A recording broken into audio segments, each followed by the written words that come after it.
It's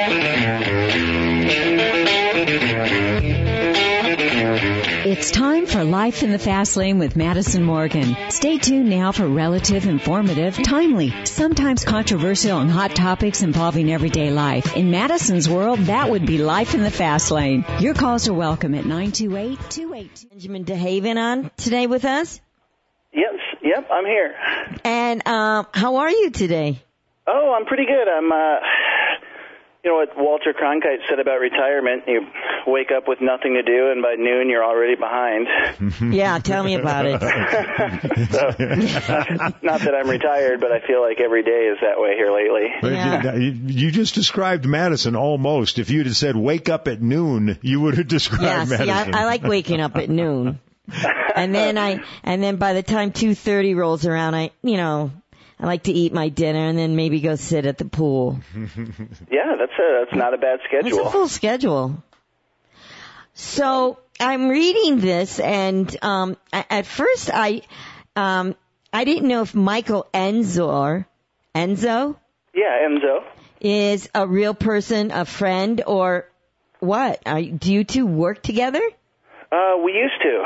So I like this too because it sounds. I love gigolos. Number one. you would have loved him then for sure. Is he still alive? Yeah, as far as I know.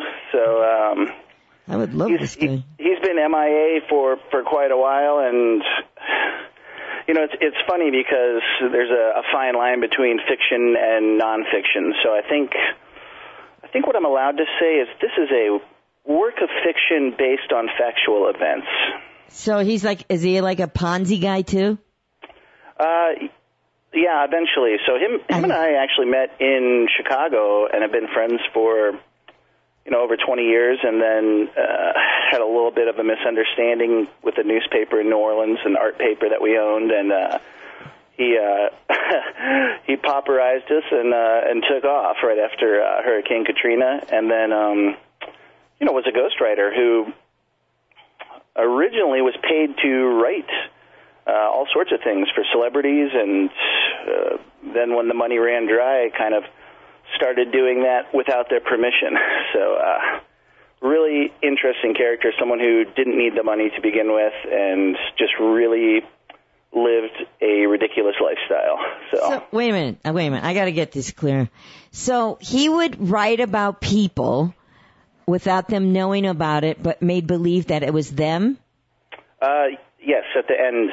Yep, at the end. So that was after... I love a good scam. Yeah, that was after his and I's friendship, officially kind of came to an end. But how did people find him to know that he was a ghostwriter?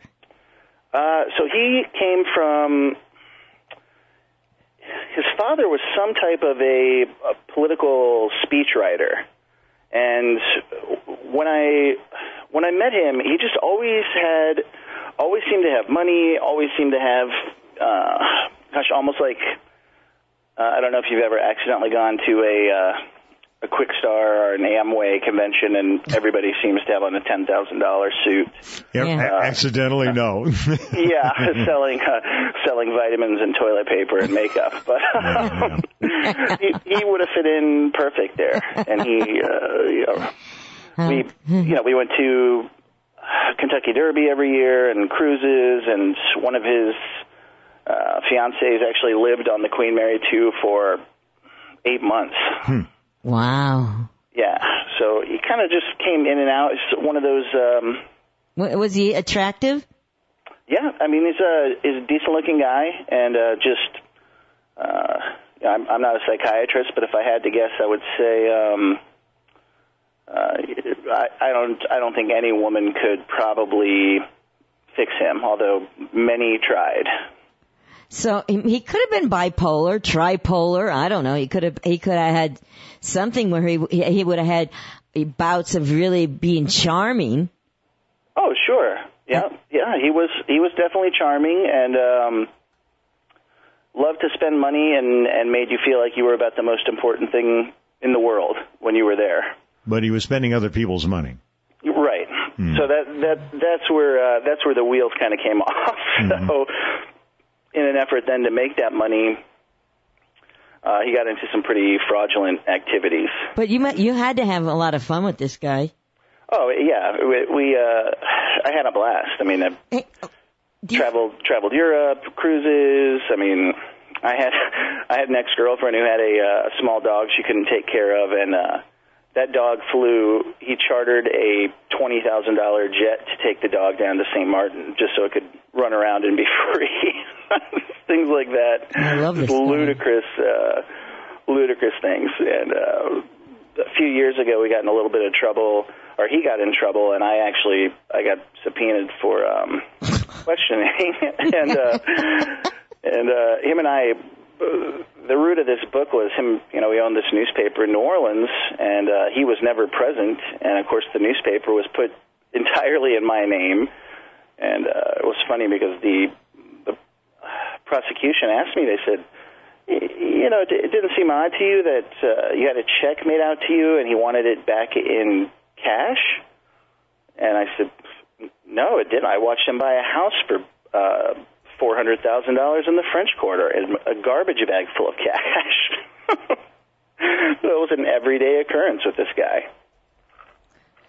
So, can you tell us, I don't know, can you tell us some of the things that he did ghostwriting for that we would know?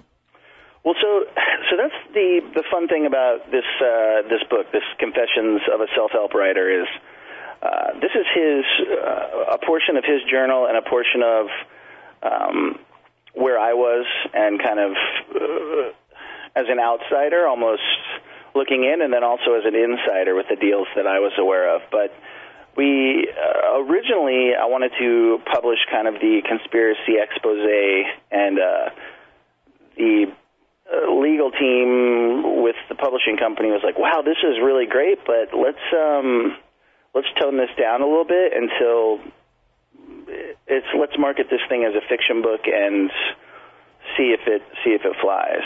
And that's what's really interesting is I never considered myself to be, I don't know, a fiction writer or an author in any means, and then this book just exploded on a literary basis rather than a scandal basis, which has been fascinating.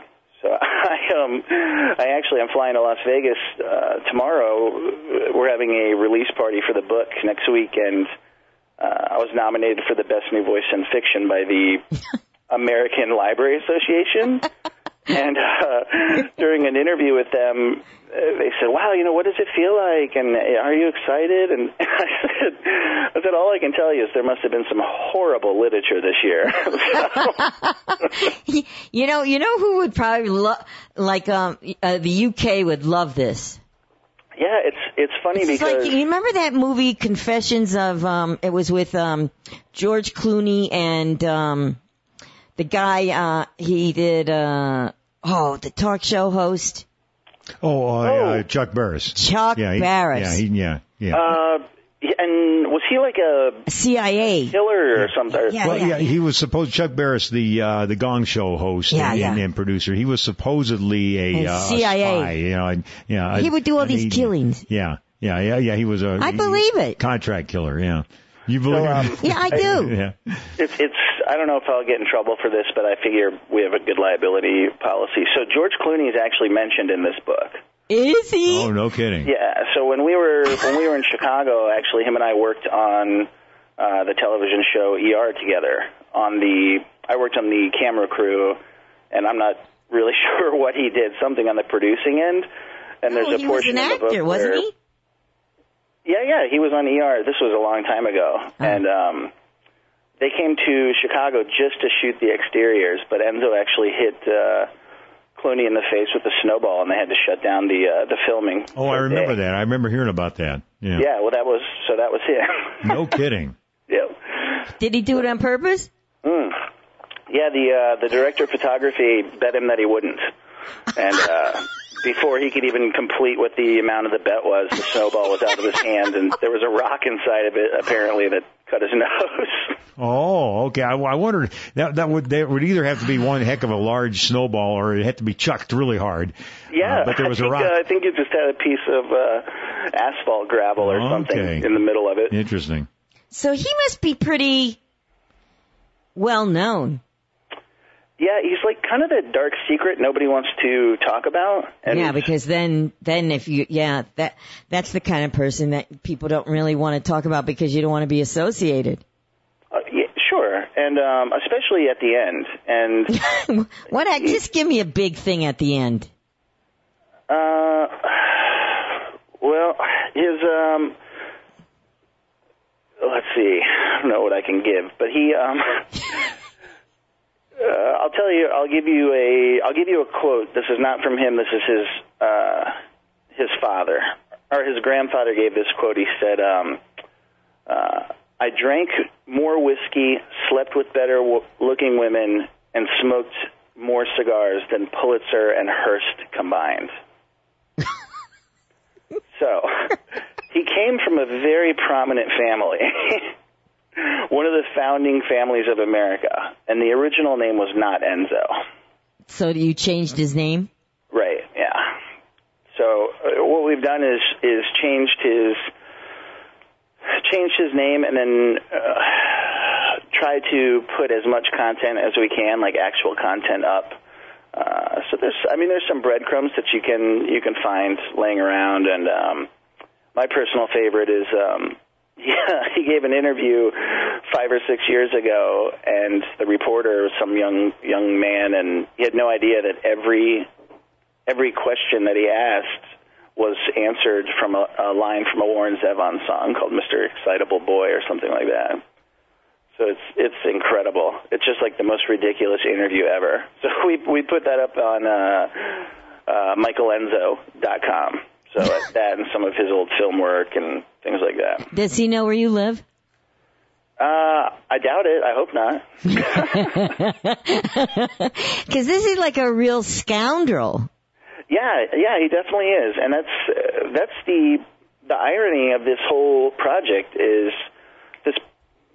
Imagine you pick up, or your life was changed or altered in some way for the better from some self-help book. Who Moved My Cheese or Good to Great, or some Stephen Covey, and obviously he really writes those, but something along those same lines.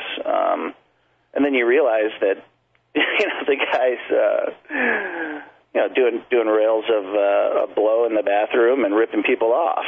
The writing's not enough. All of a sudden, you kind of question where it is you're taking your advice from. Oh my God, this is just too much. I can't. When's this book come out? I really want to read this. Yeah, so it comes out on July 1st, right around the corner. Wow. And it's interesting because, like I said, the original, I really want to put out the details. Like, I would love to tell you, hey, this is his real name. Hey, look at this Huffington Post article. Yeah, people are going to be dying to know that. Yeah. Yeah, and it's been really tough because even the publicist, or there's, I guess, a couple of publicists, but one of them knows who he actually is. And when she pulled up his name and was like, oh, my God, there's like miles of stuff. Why can't we connect this? And I was like, well, why can't you? Well, there's an appeal going on, and we're just going to roll this as a book of fiction right now. Yeah, but why can't you literally and honestly say, based on a true story? Yeah, about so and so. Why can't you do that? Or do you have some kind of a legal ramification on that? Yeah, so I am. There's that, and I also don't. There's a little bit of a line about if I, even like the George Clooney line I just said. Mm-hmm.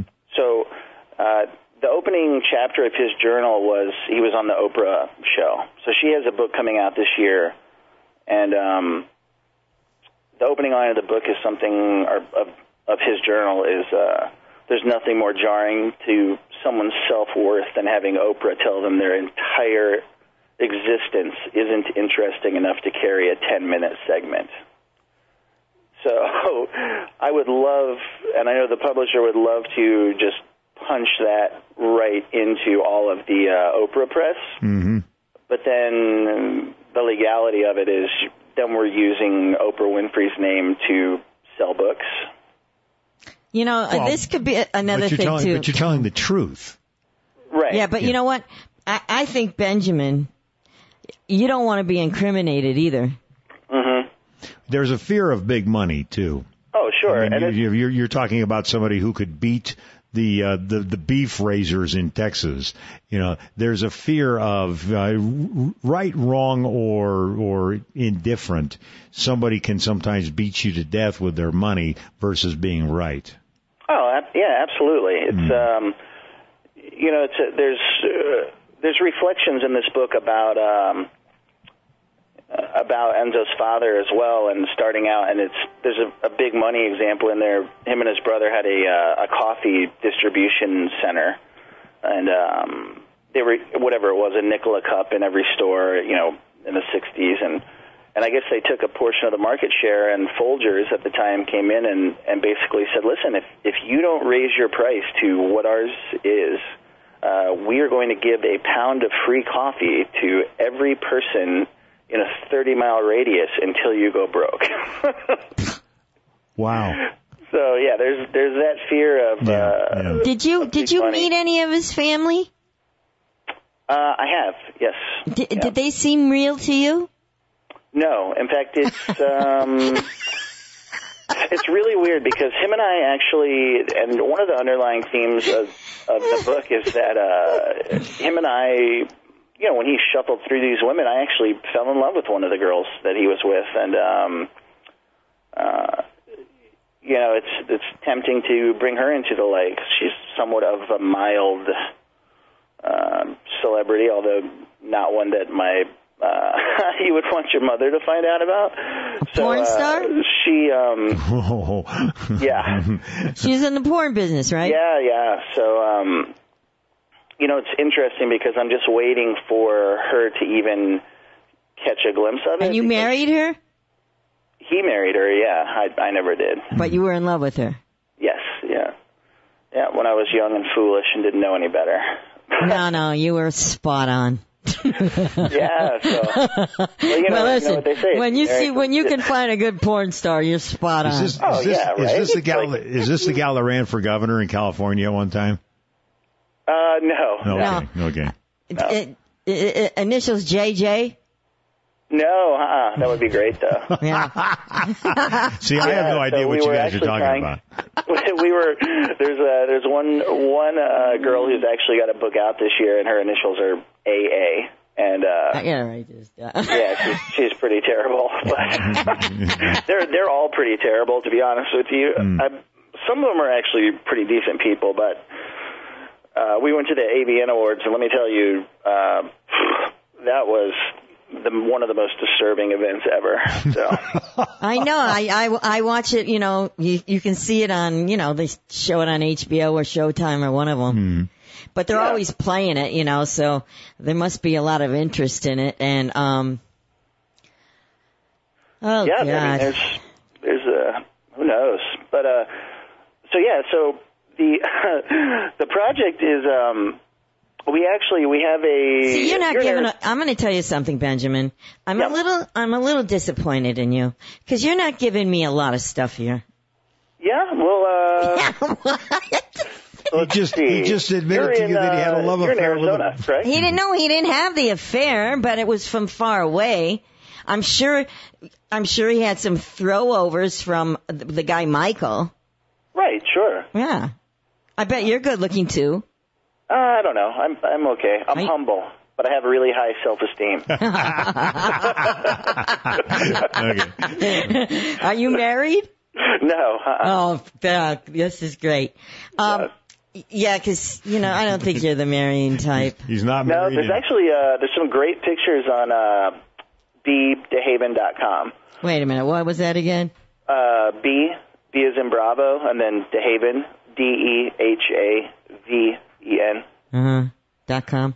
Yep. Yeah, so there's a lot of stuff there, and there's some more. I think some of those details that you want to find, you can find some of the things in there about the court case and some other stuff. Just things I'm a little nervous to rip out on the radio, especially since the title of your show, it feels like Life in the Fast Lane. Yeah, we're getting. I know you want the fast and dirty, but I don't know. I don't know. Because my life, listen, I would have went into politics, but I have a sordid past. Mm-hmm. So But so does everybody else, really, if you think about it. So, I guess this is better than nothing. Plus, I changed my name. Well, anyway, I had to throw that in. I don't know why. I like you a lot.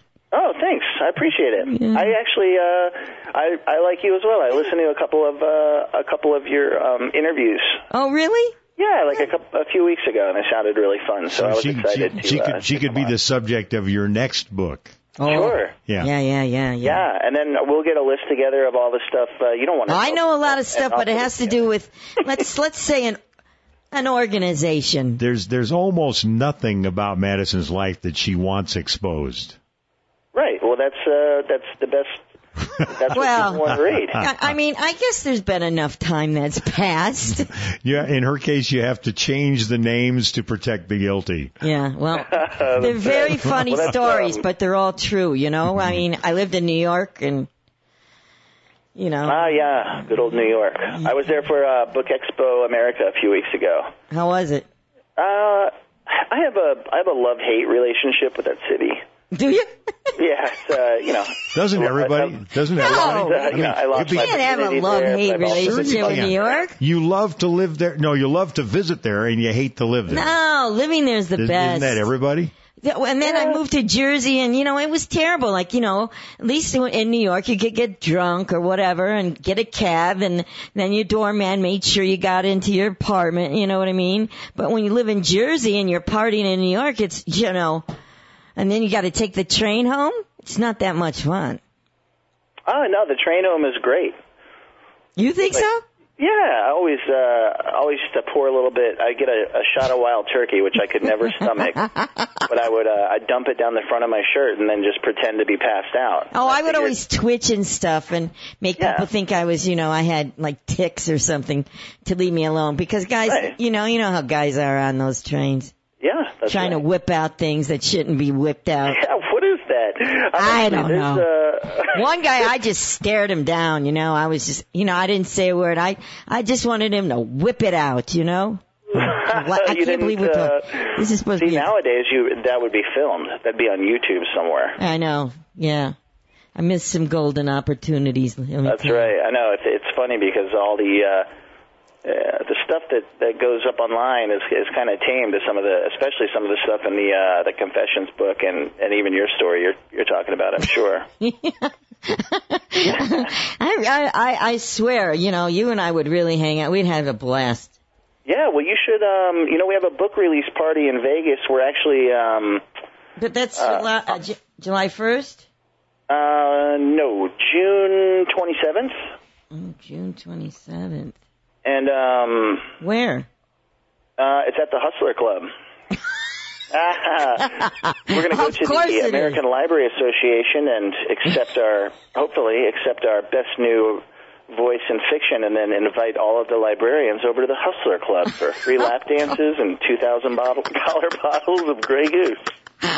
Whose money are you going to be using? Michael's. Mostly the publishers, and I told him it's funny because fun. You know, as an unknown author, who cares at the end of the day? Yeah, right? you don't care about that. Keep talking like this. You're not going to be unknown for very long. Yeah, that's for sure. Well, I mean, you know, I asked one of the PR companies. They said, you know, we need to set up book signings at Barnes and Noble and blah. And I said, why? I'm like, how does that work? And I said, no. You got to cause controversy. You want to sell this? You have to cause controversy because that's what sells. Right. Plain so it's I have a very good friend of mine that is really connected in Vegas, and originally we were going to do the party at the Crazy Horse, which was I think the first GM was beheaded in the office, the second one was gunned down on the Strip, and then those are my kind of people. Yeah, right. And this was the third one, but something happened, and of course they were like, "Oh, book signing party? That sounds horrible." No. I don't know. I might be meeting you, Benjamin. Yeah, you should come up, and we're trying to do some kind of rafflecopter, but it's really confusing. It's basically like. You can fill out a form not even a form, you know, social media, and you can win a bottle service at the Hustler Club, which is like $2,000. My show's on Friday. I'm sorry? My show's on Friday. I can't go. 27th is a Friday. Yeah, but we're going to go from, I sign at the ALA from like 5 until, 7, and then unless your show goes from 8 p.m. until 5 in the morning, I think you'll be okay. Oh. All right, we're going to have to leave you there we because gotta we're running go. out of time, and I want to make sure people know the name of the book, Confessions of a Self-Help Writer, the Journal of Michael Enzo, maybe or maybe not a real person. Yeah, that's good. And of course, people can Google your name, Ben DeHaven, or the name of the book, of course, Confessions of a Self-Help Writer, to find it. And thanks, you've been a great guest. Oh yeah, this has been fun, really. Yeah, fun. thank you both so much. All right. Best of luck to you. All right, thanks. Bye. All right, we're running out of time. Will you be back next week? Yeah, is it the 27th? The threat is complete. Okay. You've been listening to Life in the Fast Lane with Madison Morgan. If you would like your topic discussed, email MadisonKMorgan@MSN.com. That's MadisonKMorgan@MSN.com. Tune in every Friday morning after the 11 o'clock news for Life in the Fast Lane with Madison Morgan, right here on AM 780 KAZM. Life in the Fast Lane.